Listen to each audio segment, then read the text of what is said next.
Good evening, everyone. For those of you that don't know me, my name is Heidi Siegel. I am a past president here at Temple Israel of Hollywood, and I'm so pleased to have the honor of opening up tonight's evening discussion. As you all know, tonight is going to be one of the many flagship events that we have this year to commemorate our 100th year, and it is really my honor to introduce our speaker tonight. One of the roles that I play in addition to being a past president here is that I chair what's called the Commission on Social Action, which is the board for the Religious Action Center of Reform Judaism. Our speaker tonight, the illustrious Rabbi David Saperstein, is the director emeritus of the Religious Action Center of Reform Judaism, having served as its director and counsel for 40 years. Designated by the Washington Post as the quintessential religious lobbyist on Capitol Hill under Rabbi Saperstein, wrote J.J. Goldberg in his book, Jewish Power, the Religious Action Center has become one of the most powerful Jewish bodies in Washington, second only to AIPAC. Let's forget that part. The first rabbi in American history to be designated as a U.S. ambassador during the second term of the Obama administration, Rabbi Saperstein served as the United States Ambassador at Large for International Religious Freedom. From 2019 to 2020, Rabbi David Saperstein served as the president of the World Union for Progressive Judaism, the international arm of the Reformed Jewish movement. He remains today the senior advisor on strategy and policy for the Union for Reformed Judaism, where amongst his responsibilities is a key role on anti-Semitism issues, his topic this evening. I laughed when I read this because, as far as I can tell, David has never left the rack and just advises us on everything possible. And I can tell you my daily work is made so much more fulfilling and just levels so much higher than what I could have ever imagined because of working with Rabbi Saperstein. Rabbi Saperstein is also an attorney, and he taught seminars on church-state law and on comparative Jewish and American law for 35 years at Georgetown University Law Center. He's also held several other academic university positions. During his career, Rabbi Saperstein has served as the chair or co-chair of several national and international coalitions and currently serves as the chair of the World Faith Development Dialogue and co-chairs the Multi-Faith Neighbors Network, as well as the World Economic Forum's Global Future Council on Faith and Action. You can understand why I'm reading this. This is a lot to go through when you're talking about somebody's extraordinary career and accomplishments. So too, he's also served on a number of federal government advisory councils, chairing one on religious freedom and another on human trafficking.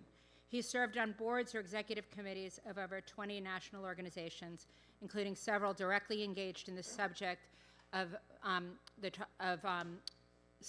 David spoke last night, and I'm using remarks that I am repurposing, but many of these organizations, including the NAACP, People for American Way, Common Cause, and the Leadership Conference for Civil and Human Rights.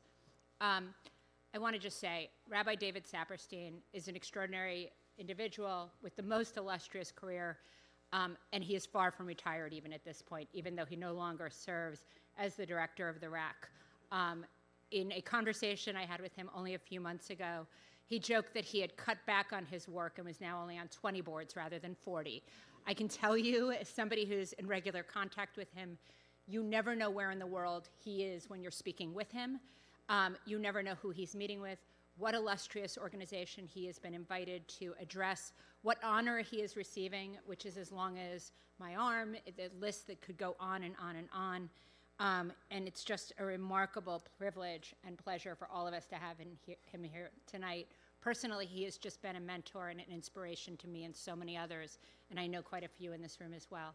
I'm going to invite David to speak. When David's done with his remarks, Rabbi Masagia is going to facilitate a question and answer period so that you can hold your questions until then, and she'll close us out for the evening. But I just want to thank you again for being with us and invite David up.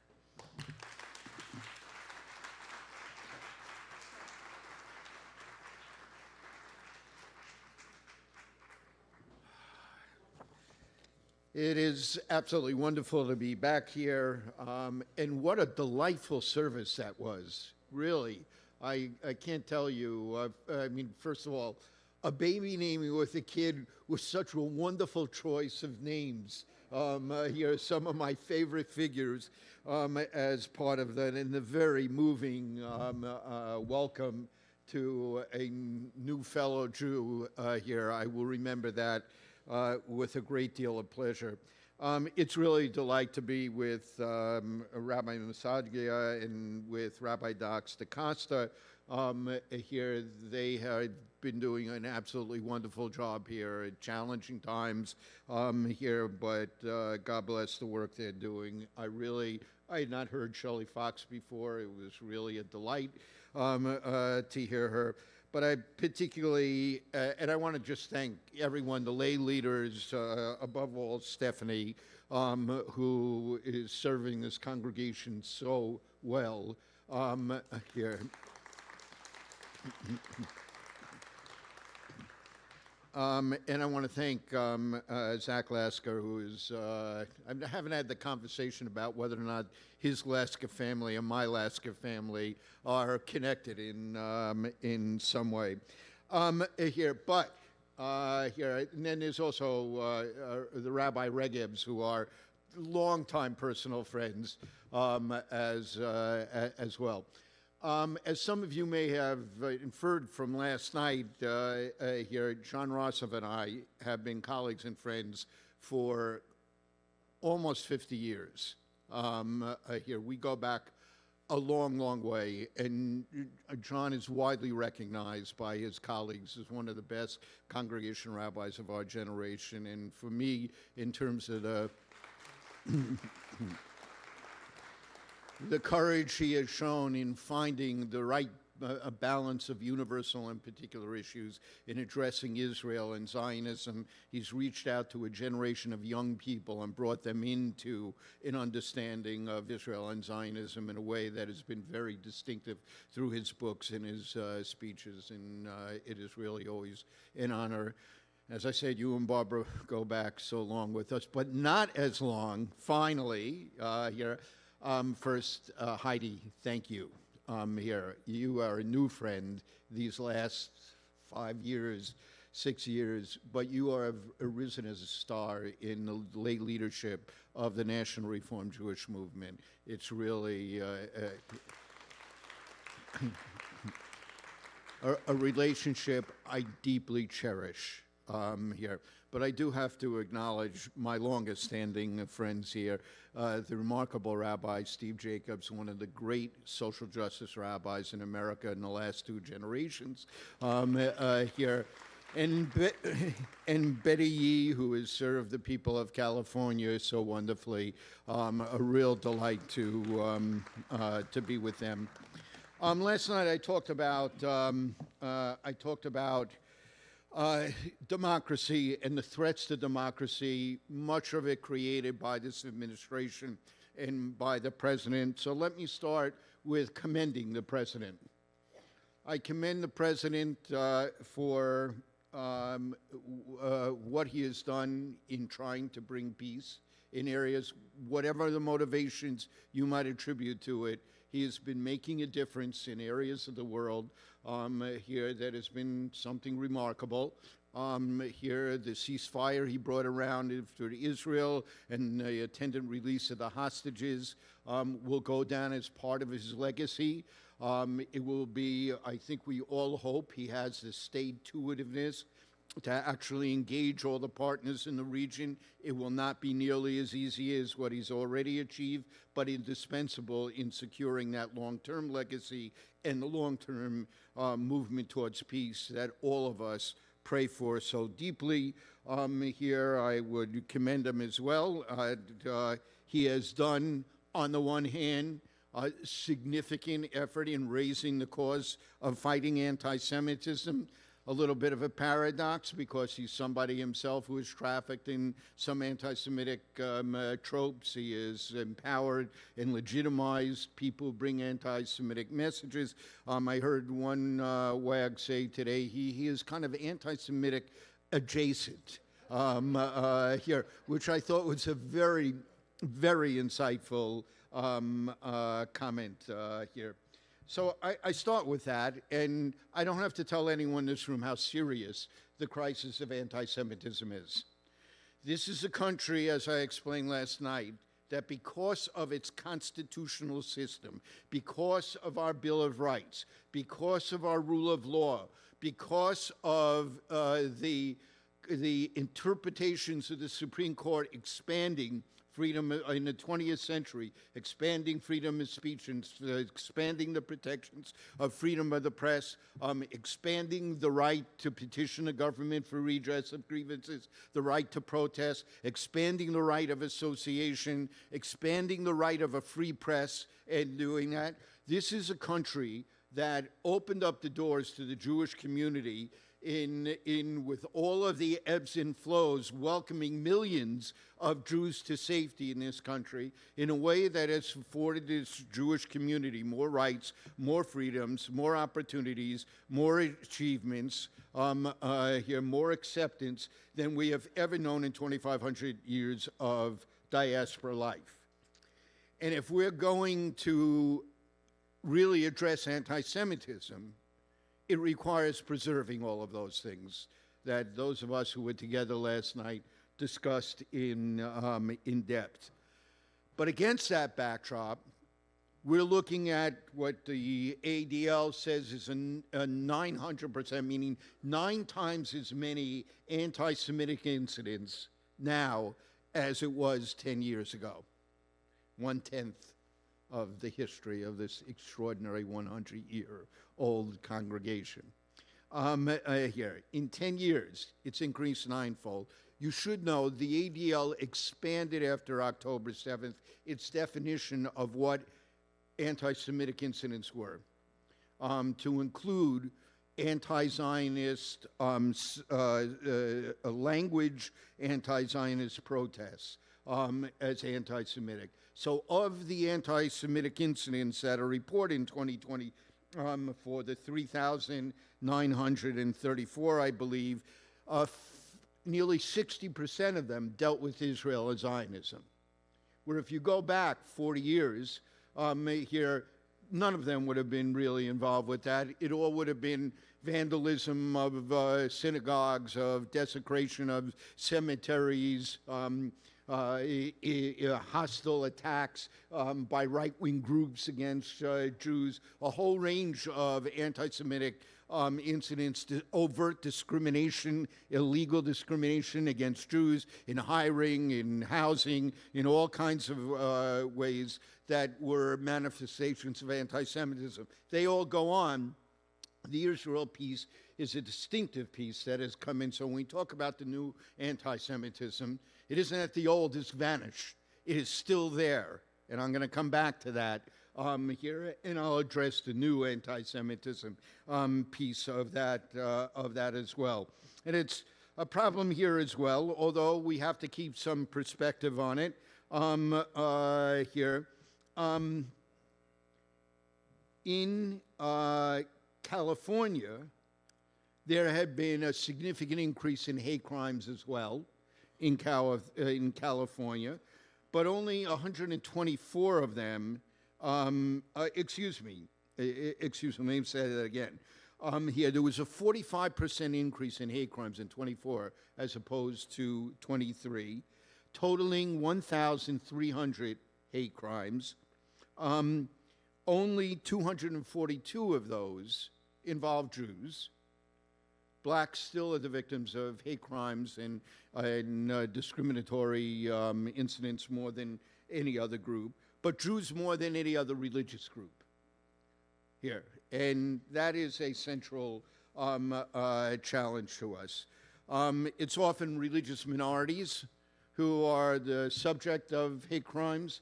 The sociologists tell us there are 2,000 denominations in sects, most of them very small, some of them a little strange here, but some of them very well-known denominations that have all kinds of fragmented sects within them. There are 2,000, and I remember where I am at this moment, and I know what all of you are thinking. 1,900 of them are in California here. But nonetheless, this is the most religiously diverse country in the history of the world. And that is both an opportunity but a challenge for us in terms of maintaining trust between us. But what is absolutely clear is that the rule of law at the heart of our democracy and our constitutional system of government, the separation of church and state that our founders envisioned and has become realized in a way in the 20th century that we couldn't have imagined before, and our educational system of public schools and our robust higher educational opportunities and the academic freedom attendant to that, all of those were absolutely central in creating the opportunities for Jews that I described before. What is alarming is this president has gone after his fight against anti-Semitism, undermining a lot of the very bulwark of our freedoms and opportunities and protections that protect Jews and every other group in America. Here, seeking to weaken the free press when it reports on anything he doesn't like. Here, ignoring judicial decisions, trying to cripple law firms who represented clients that he didn't like, attacking and demonizing judges who reached decisions, calling for their impeachment when they reach decisions that he doesn't like, dismantling the Department of Education's Office of Civil Rights, changing the neutrality of our Justice Department system that decides on prosecutions to be an arm for retribution against people that he has targeted, willing to fire people who don't go along with what he has called for in that, damaging financial penalties against higher education and against media and law firms when he doesn't get what he wants from this. Here, that this is being done in the name of fighting anti-Semitism in many cases was one of the great paradoxes of this particular moment of American history. Now, we know that anti-Semitism can arise from numerous sources, but there are three primary sources. One is the radical populist right-wing right in various countries across the globe, but in America as well. And that includes the white Christian nationalist movements, which have arisen to a degree that we never thought would be possible in America. I'm going to come back to that in a moment. And it really has not gotten the attention it really deserves. Here, secondly, Islamist groups. They are neither liberal or conservative, right or left, depending on what you're talking about. There are certain issues we look at them being right-wing on, certain political positions they take that might be left-wing. Much of what doesn't have to do with right or left. It has to do with fundamentalist religious beliefs that they bring to bear. Now, I say this remembering that in a history of oppression against Jews, Jews did much better in Muslim countries up until the Age of Reason, in the Middle Ages, early and late, in Muslim countries than they did in Christian countries. The limitations they had as dhimmi, as second-class citizens that Christians and Jews had in Muslim countries, offered them a great deal of protection, and Jewish communities thrived with very few examples of what today we think of as Islamic extremists. The moments are like the Almohades who swept across North Europe into Spain here in the 12th century. Those were the exceptions, really rare exceptions here. But the Christian antipathy towards Jews here that led in many cases to the exile and banishment of Jews from different countries at different times, that led to constant persecutions here, that led to pogroms, etc. That was relatively unknown in the Muslim world. But what is the irony is the Muslim, the anti-Semites, have picked up a lot of tropes from Nazi Germany that were never heard in our entire history of our relations with the Muslim world, and have now being resonated throughout the Muslim world simply because the media makes everything instantly a global phenomenon as well here. And then there is the anti-Semitism on the left, primarily related to Israel, but Some of it goes back, and I'll remind you about this a little bit more in a moment for other reasons as well. There is an intense discussion, which I'm not going to deal with here, about definitions of anti-Semitism. If I read you the four major definitions, the IRA definition, the Jerusalem Declaration definition, the Nexus definition, which I ought to acknowledge is part of the Nexus effort to come up with a more sensible set of guidelines, what is and isn't anti-Semitic, and the national strategy definition here. The Biden administration came up with a national strategy, an all-of-government strategy to fight anti-Semitism. In the entire history of the Jewish people, there has never been another government that has tried to mobilize the entire government to fight against anti-Semitism. That is an extraordinary document in Jewish history.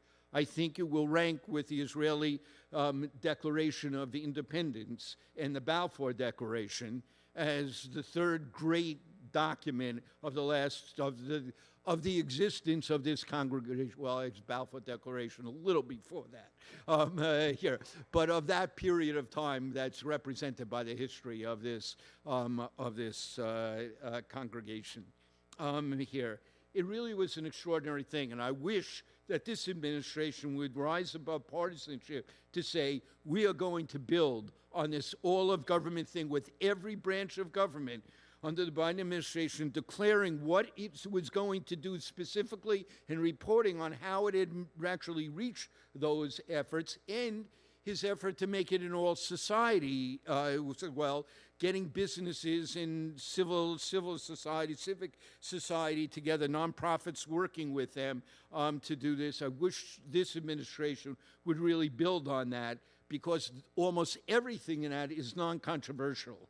And if it were followed, it would really make a difference. But for political reasons, this administration has wiped the board clean of many of the achievements of the prior administration. Here, if I read you the definitions, you could not tell the difference between them. There's really very, very, very little difference, and no conceptual difference. Just some wording is a little more specific than other wording, but there's no contradictions whatsoever in any of them. What has to do is they also have, and this is how we would apply this definition to a number of hypothetical situations, and on that there is disagreement. And I'll talk about several of the key areas in a few moments here. Since Israel is such an important part of this conversation in terms of left-wing anti-Semitism, some of the Islamist anti-Semitism, and comprising what I refer to as a new anti-Semitism, allow me to offer a bit more about the way that Israel's the narrative for most, but not all Jews these days, hold in regard to Israel. Paradoxically, we Jews are at once a globally cosmopolitan community found all over the globe, yet consider ourselves an indigenous people. For 3,800 years, from the time that Abraham, Isaac, as we read about, Jacob, settled in the what we call the Holy Land, the Promised Land. Abraham left Ur of the Chaldees, the center of civilization, to go to a backwater country that God said, pick up and go to. And that belief in the one God led him to do that here and follow God's command there. For the past, we have been linked together since that time with the land of Israel. And for the past 3,200 years, there has been a continuous, unbroken Jewish presence in that land. Even when we were victims of ethnic cleansing, as when the Babylonians took the leadership classes of the Jews to Babylon, and later the Romans forced so much of the Jewish community into exile from their own land, the attachment to Israel remained. And the majority of Jews in Israel today are descended from those ancestors who banished from Israel settled nearby countries comprised today of the Arab countries, Iran and Turkey. In other words, forever indigenous to the region. And in rare times when Jews could return to Israel, throughout Israel, they joined their brothers and sisters who had continued in that land. And there was an ebb and flow to the population of Jews there throughout the entirety of our history. But wherever we lived, Israel and the dream of the return to Israel was fully woven into the culture, the daily and holiday prayers, the rituals, the ceremonies, the liturgy, the language of the Jewish people. Even the terms Judaism and Jew from Judea in the tribe of Judah, a major part of historic Israel. And today we must, and most Jews do recognize, that Palestinians and Bedouin communities also have a claim of indigeneity in those communities as well. Many Palestinians believe, as deeply in their gut, that they have a right to their national identity being expressed in their historic homeland, as we Jews believe we have that right. And these realities require embracing political compromise to find an acceptable balance in implementation of the competing claims and interests that are involved. I talked about right-wing anti-Semitism. Let me do a little bit more on that. The Southern Poverty Law Center tells us there are still, after January 6th, where the number of militias, armed right-wing militant militias in this country, almost all of them anti-Semitic, many of the attack on Tree of Life, on Poway, emanated from the resonance of those militant right-wing groups. The number has now dropped to about 52 identifiable militant right-wing extremist groups who don't believe in the American government, who are willing to use it and have no love of Jews whatsoever in any of them here. And they pose a serious threat. At the same time, we have seen the growth of significant number of what we call Christian nationalist groups. There are many more than you would think. The most influential figure is somebody that you may never have heard of, a pastor from Idaho, unless many of you go vacationing in Idaho here. His name is Douglas Wilson. He has a network of some 500 schools that he's created. He has a network of hundreds of churches that he has. He has followers all over the country, and he believes very clearly that American government and American law and American institutions ought to be based on Christianity. In his case, fundamentalist Protestant Christianity. Here, there is a Catholic equivalent to that. We refer to them as the Catholic integralists, from integral Catholicism ought to be integral. You all know now of one person who holds those views. His name is Nick Fuentes, who is Catholic, not like Doug Wilson, a fundamentalist Protestant here. When Trump got elected in 2016, he said, when I get into here, Christianity is going to have power in America. And he did almost nothing in the first term to fill that, except, of course, the appointment of 3 conservative Christian judges to the Supreme Court who are changing the entire schema of 70 years of our understanding of what religious freedom is and what its limits are and how it has to be balanced against other legitimate civil rights claims and protections that people have, and even more so, cutting away at the separation of church and state.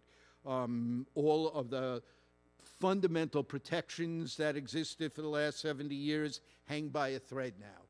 The court does not go so far as it did in Shelby and Dobbs to overturn them, but it is very likely they would. So they haven't ever approved direct government funding of parochial schools. You know that they tried with the Oklahoma school case here. They were split 4-4 because Amy Barrett had been connected with a project out of Notre Dame Law School that had advised many of the Christian litigants in these kinds of cases. And so what they've done, I don't know if you've read about this, what they've done is now the same team of lawyers from Oklahoma who fought the first case are now promoting the creation of a Jewish charter school here, because that will free Amy Barrett from, she had to recuse herself. Now she'll be able to actually vote on it. Their hope will be, and it's the reason to think,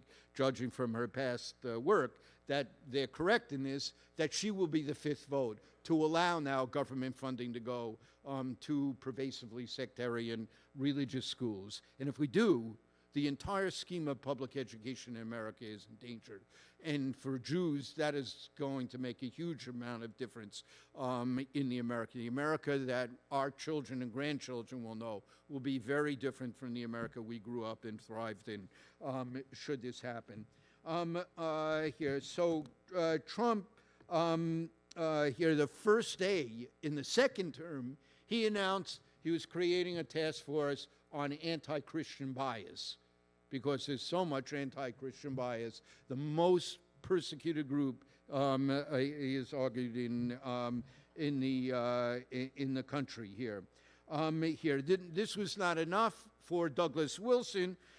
He says, and I'm quoting here, the president could issue a proclamation that acknowledges that Jesus rose from the dead, and Congress could authorize funds to have that proclamation printed and bound and read in all the schools and posted in all the federal courthouses. Alternatively, said the U.S. Constitution could be amended in order to incorporate the Apostles' Creed, recognizing that God and Jesus, the Son of God, is the center of our fulfilled lives. Here, these battles are going on. It is a real danger to the future of America as we know it.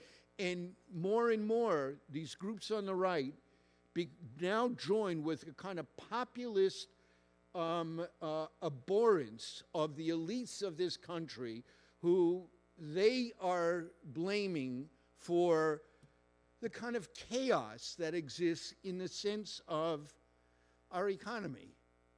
We don't understand. The richest economy in the world, all these billionaires, the gap between the rich and the poor, the shattering of the four-generation-old American dream that if you got a good education, you'd be guaranteed a good job. No longer true in America. It's why so many people are questioning, should they bother going to college? That it's so costly in America. And if you got a good job and you worked hard, you would have a job for the rest of your life with a really good pension and good health benefits. No longer in America. You'd be able to move to the suburbs, buy a house. That house would be the security for your kids, and your kids would live better than you did. And none of that is true any longer. Here, this is the first generation in which the economists tell us that the kids growing up in this generation will not be as well off as their parents. None of those who have been left behind by globalization and here left behind in the technological changes believe that they're going to get retrained into a job that gave them the benefits and the pension that the manufacturing jobs that have been lost. And people are looking for people to blame. You feel that populist anger against established candidates. It can be on behalf of people like Trump, who astonishingly represents the large segments of America, that he is against the elites in the country and the wealthy in the country, and that, or it could be people on the left, the way that Bernie Sanders got so much traction when he made a run for president, or Mandami, or Kate Wilson in Seattle. Kate Wilson is even more bewildering in the sense that she went after not a flawed candidate, but an incumbent who was well-liked and respected and kind of moderate. Here, she knocked him out, and she has never held any position in anything in her entire life, but she has this left-wing kind of approach that says, we're going to change everything. We're going to make everything fine for you. And when populism leaves people in disarray the way the pandemic did, and all the arguments over science now and medicine, all the things that used to be accepted, and no one knows what to believe here. People start looking for explanations for why things aren't better for them. And as soon as you begin to get into conspiracy theories about elites, you know that the world's oldest hate, anti-Semitism, is going to raise its head as a partial explanation of what's going on. And we're seeing that all over, particularly these right-wing groups. So among some of the right-wing people who have been pro-Israel for a long period of time and pro-Jewish, who talked about the Judeo-Christian ethic now, you find Tucker Carlson rejecting there's ever such a thing as a Judeo-Christian ethic. He's rejected the idea that right-wingers ought to be in favor of Israel. Here he welcomes someone like Nick Fuentes, an avowed anti-Semite, etc. So the threats from the right are of particular concern, in part because most of the violence against Jews, not all of it, but most of the violence against Jews, where synagogues have been attacked, where people have been beaten up, here, much of that comes from the right, far more from the right than from the left here. And that is a source of enormous concern, particularly as groups like the ADL, who have been focused primarily on the right in the past, now are shifting almost their entire focus to the Israel-related pieces of this. So let me just turn to the left a bit then. Anti-Semitism from the left has a long history. Marx and other influential communists were intensely pejorative about Jews, even though he himself was of Jewish descent, and about Judaism. And so too some of the Communist Party in the U.S., and just consider the treatment of Jews in communist countries, most particularly the efforts of cultural genocide against Jews in the Soviet Union. Today, efforts to prevent Jews or Jews who support Israel or Jews who identify as Zionists from participating in some progressive or broader social justice coalitions, or efforts to create litmus tests of disavowing Israel in order to participate in a range of activities that are seen on college campuses, in the environmental movement, in the reproductive rights movement. Environment and reproductive rights groups were the most affected by efforts to test the limits of some of this, or attacks on Jews by some pro-Palestinian supporters at restaurants in New York and in Los Angeles, on the streets of several cities. This is real here.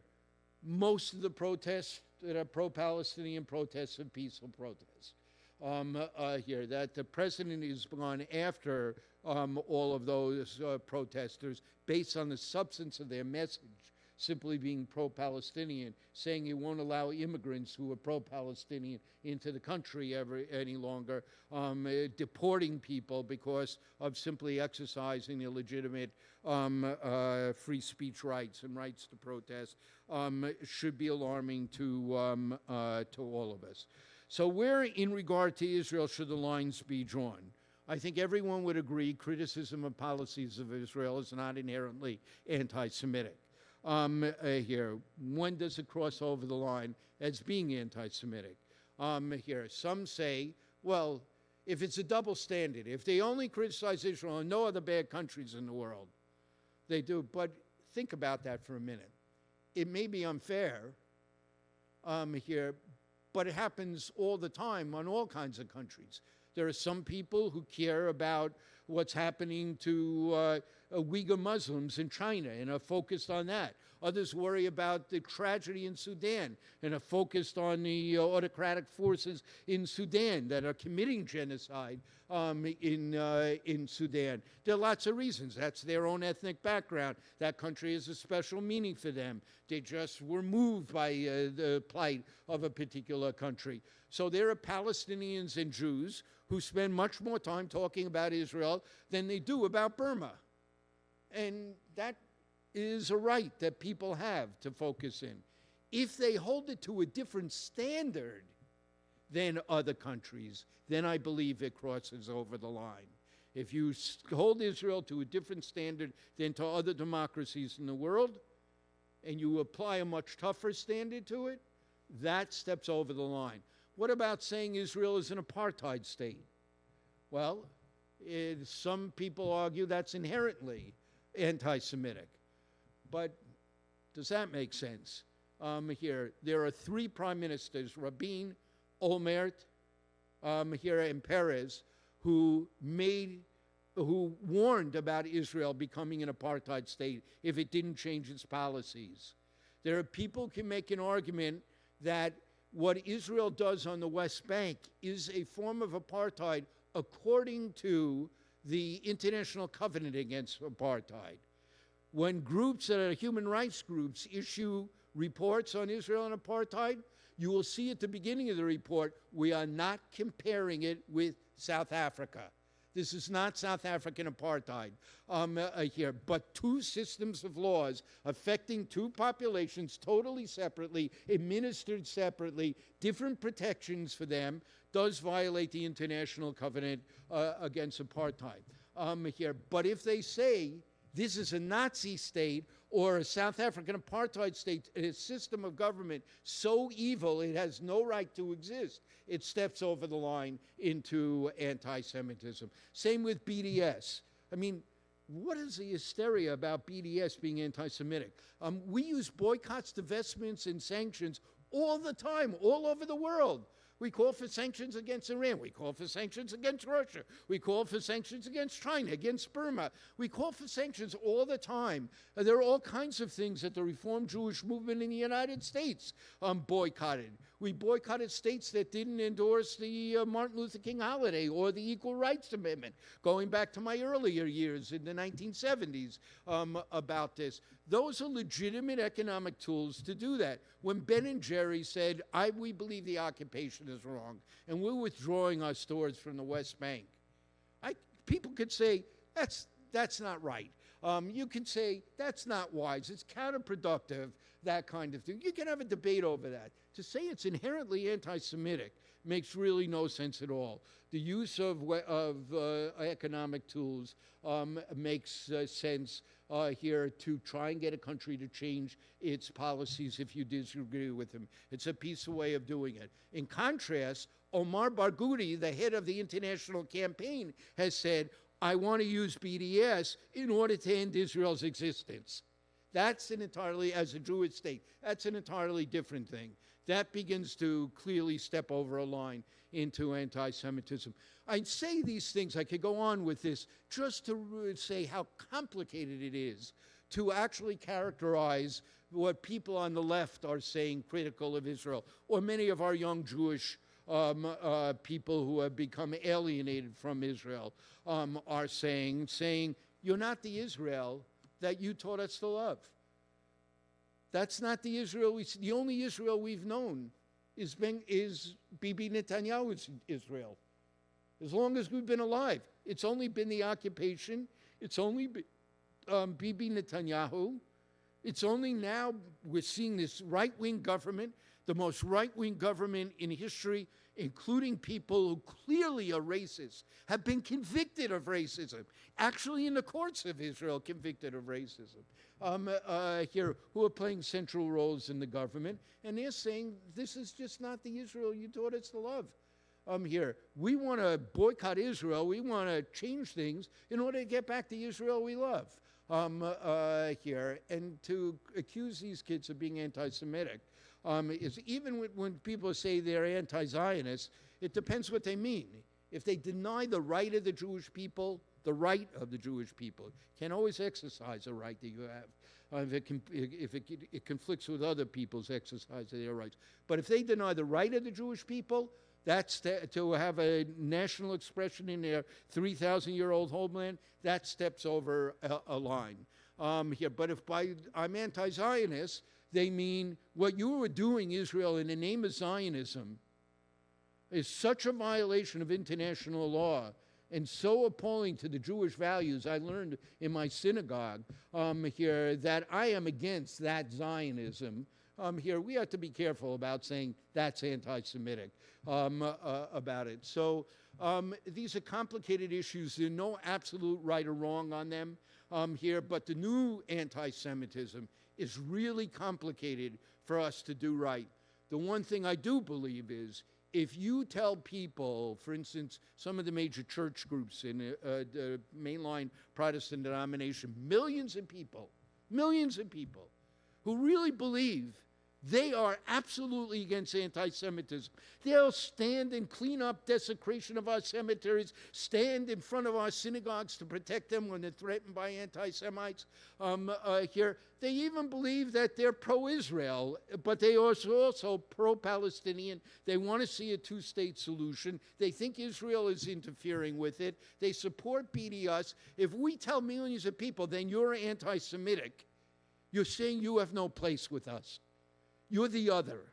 You're the enemy about it. And we're writing off millions of people who are committed to a two-state solution, millions of people who are committed to fighting against anti-Semitism. We can't expand the accusation of anti-Semitism here in a way that is not reserved for those who are clearly anti-Semitic. If you have differences of opinion about whether what they're doing is fair or wise or whatever, make those arguments as best as you can. So one final theme on this, and then we'll open it up for discussion here. There was always been anti-Semitism in America. Pam Nadell came out with a new book recently about the history of anti-Semitism in America. My mentor, Label Fine, wrote eloquently about this. He found examples of anti-Semitism in the 1800s I had never heard of, and I'm sure Pam Nadell has it in this new book that's gotten a lot of wonderful attention from people. And by the way, there are some great podcasts to listen to as well. Here, Heidi and I were listening to one of my colleagues who, a friend, we have been on a lot of anti-Semitism panels together. We both testified before Congress on anti-Semitism. His name is Yair Rosenberg. He writes in the Atlantic here.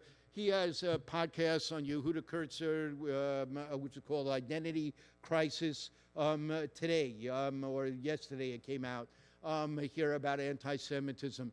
I really recommend this if you really want to get an understanding of why anti-Semitism is happening right now. Here is one of the best explanations that I've heard. And if any of you are listeners to the podcast Unholy, Two Jews on the News, here, he was on their show about 2 weeks ago dealing with the same kind of issues, but covering slightly different territory. There are wonderful resources for you to be here, but I want to just talk about America. We've always had problems of anti-Semitism in America. As I said, Label went through the list. I don't have time to list it. You Dun and Bradstreet, is that what it's called? The stock group here that existed even back then. Talking about how sleazy Jews were and having a special category for Jews in their system there. Plays and books that were filled with anti-Semitic ideas. Not surprising if you think about Dickens and Shylock and in terms of, and Fagin in terms of the anti-Semitism of the mid-1800s in Britain as well here. Here that happened, and the Know Nothing campaign was anti-Catholic, here was anti-Semitic as well here. And that continued up and down into the 20th century until really,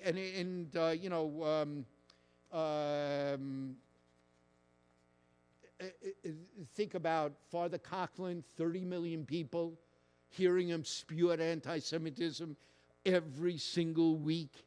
Lindbergh's anti-Semitism, Ford's anti-Semitism in the 20th century. World War II changed all of that. World War II changed all of that. it made an extraordinary shift in attitudes about Jews in America. If you look at the ADL, or the American Jewish Committee, 50 to 60 people before World War II were holding anti-Semitic attitudes. By 1951, according to the American Jewish Committee, it had dropped to 11%. And it's held that. I mean, the percentage kind of fell. Their AJC was, the ADL was a little bit higher in the estimates that it had back then here, but it dropped to 12% and flattened out about the year 2000. And by the way, it fell as educational levels in America rose. And then when educational levels flattened out in America at the turn of the century, 21st century, it flattened out as well. And it dropped from 50% to 12%. That's really encouraging, except 12% of the adults represents about 25, 30 million people who hold anti-Semitic attitudes. But after World War II, you couldn't really say them openly. It got buried, and everything changed as the court expanded and the civil rights of Americans expanded and moved us from the peripheries of facing quotas in universities, in country clubs, in businesses, in corporate boards, here in places we could live, all kind of vanished. And we made it to the very center of American political, academic, economic, and cultural life in America. Extraordinary what happened.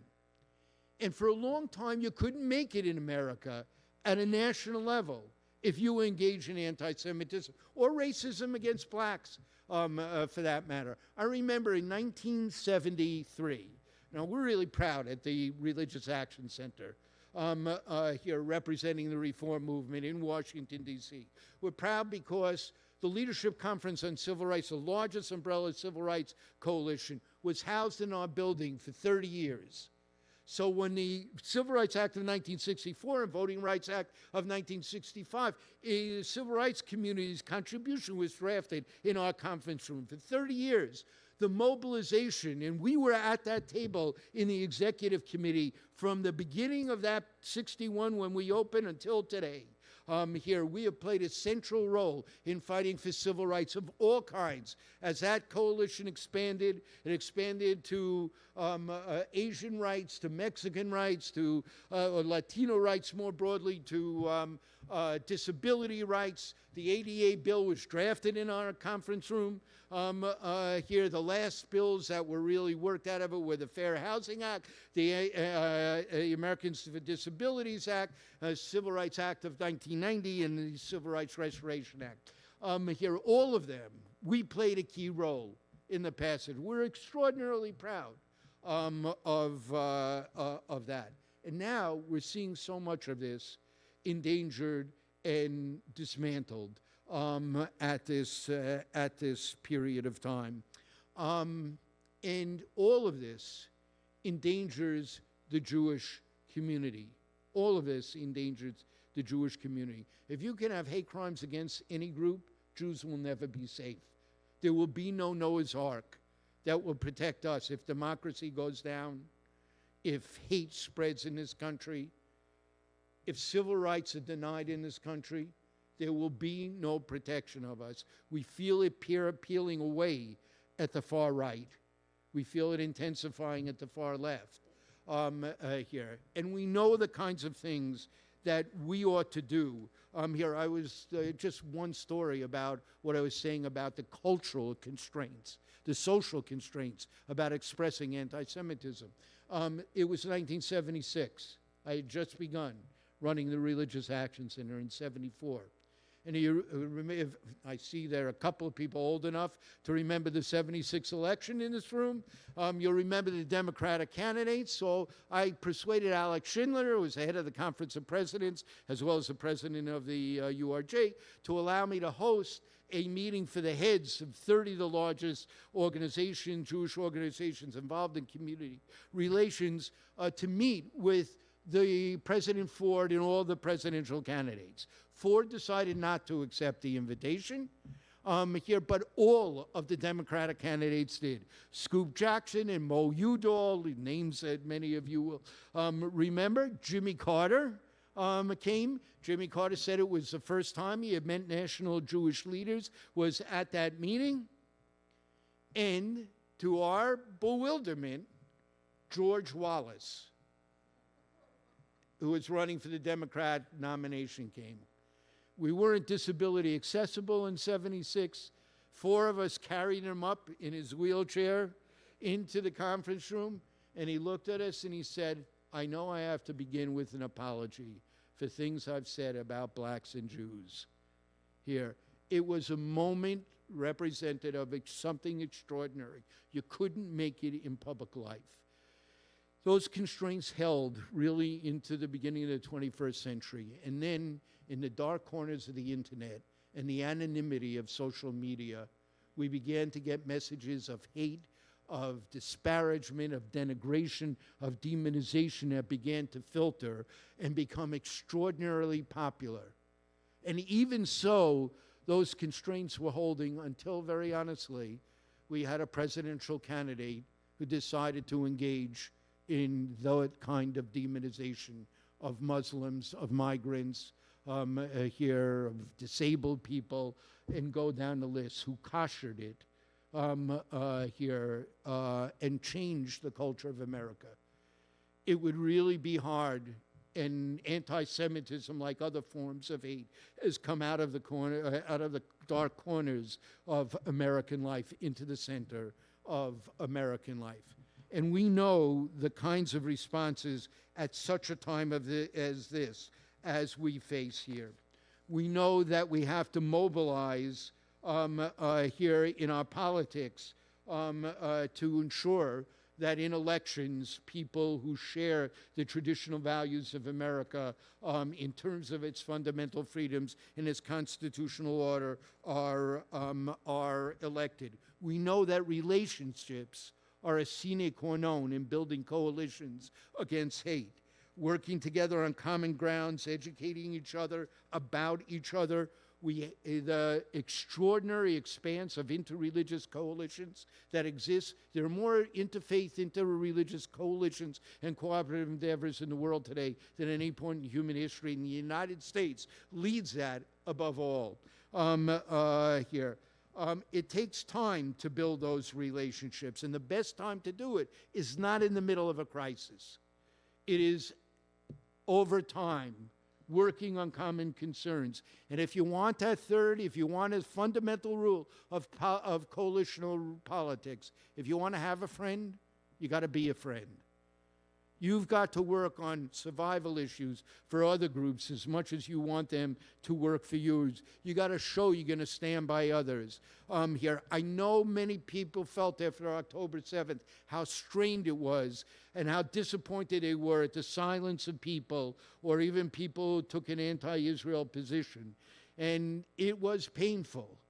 But we can't walk away from those coalitions here. First, if we walk away from economic justice coalitions, food coalitions, environmental coalitions, women's rights coalitions, and we walk away from the table because there are anti-Israel people at that table, they're going to use our absence to organize those people actually to speak out on their position on things. When we're there, we make that almost impossible for them to do, particularly when that issue is not on the agenda of the organization. We'll almost always win those fights, but we have to be at the table, and we have to stick up for others, and we have to ask people for help. I can't tell you how many rabbis told me how disappointed they were, and when I told them, pick up the phone and call people who were silent, oh, Rabbi, I'm so sorry, you're so right. And I just remind people, there are tragedies in the world today. Think of again, Sudan, the worst humanitarian tragedy on earth. And if any of your Muslim coalitional partners called and said, would you speak out, you do it. But most of us haven't done it here. Sometimes all you have to do is ask. Two of our colleagues, Michelle, two of our colleagues who sit on the state interreligious committee in New Jersey, a statewide committee, were going to quit because not one person spoke out. And then they decided they would go and push the issue. Every single person on the committee joined in speaking out afterwards. Don't take it for granted people know what is in your heart. And it takes training how to fight against anti-Semitism. Think of Charlie Citron Walker in Colleyville here, because he had been through training that our community, through SCAN, the community-wide training program for our congregations, had prepared him for here, and how to deal with crises without aggravating them, when it really pays not to confront someone simply because it's one crazy person doing something and you don't want others to mimic it, and when it is absolutely vital to stand up and build a coalition of people who you in advance agree with each other you're going to stand up for each other, so you're not starting at a moment of crisis on this. I could go on with other examples, but I'll conclude with the words of a colleague, Rabbi Stacy Friedman, who said, "It is our compassion and our common humanity that defines us. It is the way people have united as allies and partners in standing up against such hatred that defines us. It is support so many have shown one another after each attack, as so many people from the civil community, the civic community of our community, political community, the religious community stand up to help protect us, that ultimately defines us. It is the love and tears we shed for one another at our vigils. That is what defines us." May that be the outcome of our efforts to confront anti-Semitism. Thank you.